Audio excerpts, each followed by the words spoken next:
Hello, and today we're going to look at a game called Parachute. Now this sort of follows on from what we saw on the 4th of December, which was Alphabet Train, in the sense that this is another educational program. This was actually part of a package called 40 Educational Games for the Amstrad, and it was by Vince Apps and published by Granada back in 1985, and it was available for £5.95.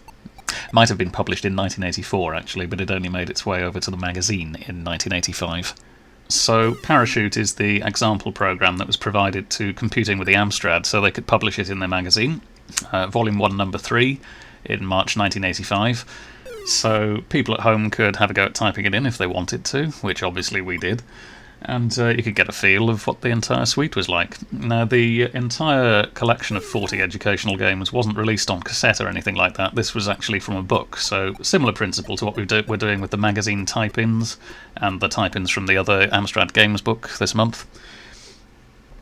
Reportedly, one of the issues with this was that originally it was based on a book called 40 Educational Games for the Electron, and so it was basically sort of ported over to the Amstrad and didn't make full use of its sound capabilities. So things are therefore a bit minimalistic in places. Having said that, it's good enough to make kids think about what they're doing here and to juggle some numbers in their head against the clock. So what do you have to do in this game then? A simple calculation that the kids have to do when playing this game is height divided by speed equals how much time. So, like we just saw there, height 48, speed 24, the answer is 2. And again here, height 46, speed 23, answer is 2. The answers to every single question are either 1, 2, 3 or 4.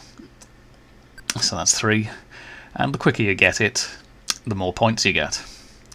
And you've got to get it before the parachutist hits the ground, otherwise it's splat.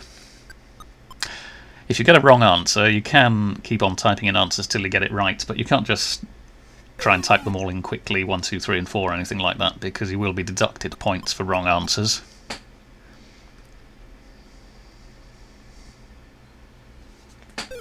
The score seems to total up in a slightly weird way as well. I'm not totally sure what's going on there. It's not helped by the fact that when the parachute appears on screen it sort of wipes out the rightmost digit of the score.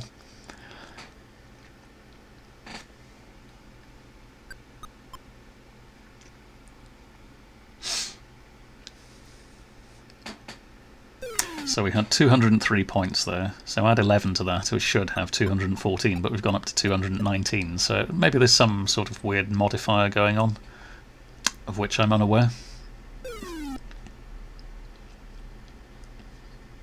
Yeah, 3 points there, and we've gone up to 232, so I really don't know what's happening with the score. But you can see if you do type in a load of answers, there we go, you can get a negative score. So that's quite an interesting thing to know, actually, isn't it? So if you get the answer wrong, certainly if you get the answer wrong twice, it's probably not worth trying to get the right answer after that, because if you do, you will get yourself a negative score. But if the parachutist just hits the ground without the parachute, then you always get 0 points. So it's better to get a neutral score than a negative score. So I think that's all there is to say, and we'll have another video tomorrow as usual. So hope you enjoyed that one, and bye for now.